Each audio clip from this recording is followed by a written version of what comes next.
Il y a encore quelques années, personne n'aurait mis un copec dans l'avenir du barman et plus spécialement la décoration de cocktails.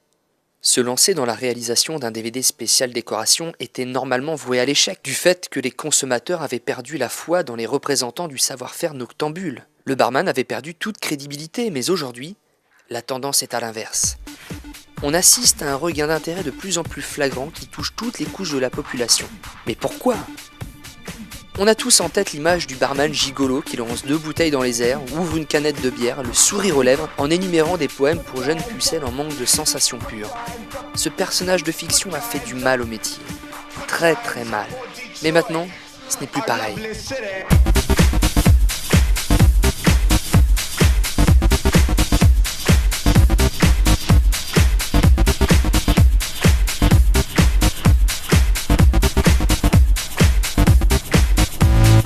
Les amateurs comme les initiés du palais ont retrouvé goût à voir le barman, véritable maître de cérémonie buccale, se donner à fond derrière son bar à le servir de la meilleure façon et de la plus belle façon qui soit. Le monde de la nuit a engendré de nouveaux talents. Et oui Jean-Raoul, tu as complètement raison, le monde de la nuit suscite énormément de vocations car il y a tellement de choses à faire et surtout dans le domaine du barman. C'est pourquoi aujourd'hui nous avons décidé de venir dans le temple de l'entraînement du flair et de la décoration des barman chez Steve Draco. Pour les intimes, Steve Draco. Bonjour à vous, Steve Draco, 45 ans, ceinture noire de décoration cocktail.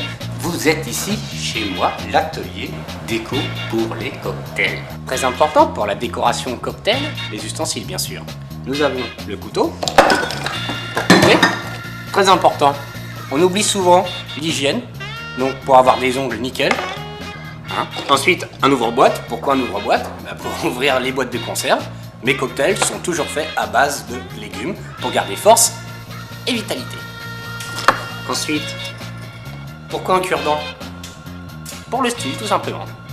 Que dire d'autre ? Bon, bien sûr, ça n'a rien à faire. Ah, ça, c'est la deuxième fois, pas de tabac ! Puisque vous veniez ce matin, qu'est-ce que je vous ai fait ? Ma spécialité, je l'ai baptisée El Draco.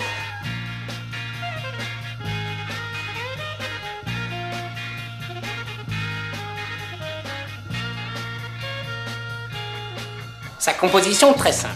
Pour faire monter la sauce, une petite bière blanche. La sauce Heinz pour le piment, bien sûr. Des fraises Tagada, ça amuse toujours. Des petits Smarties pour le chocolat. On les retrouve bien au fond du verre. On peut même... Je peux peut-être... Non, bah, j'ai les doigts trop petits. C'est vrai que c'est un peu cocasse pour un décorateur cocktail. Et écoutez-moi bien, le Draco est unique. Parce qu'un cocktail est avant tout sensuel. Ça fait 18 mois que je suis au top et je compte pas redescendre. Donc consommateur, méfie-toi aux falsificateurs. Genre Greco, Preco... Non, il n'y en a qu'un, c'est Draco.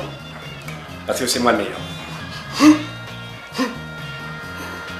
Alors si toi aussi t'as envie de découvrir tous ces secrets et que t'as envie de devenir un champion, rejoins-moi dans mon école. Je t'attends, n'oublie pas. Un champion, un vrai de vrai, un canard.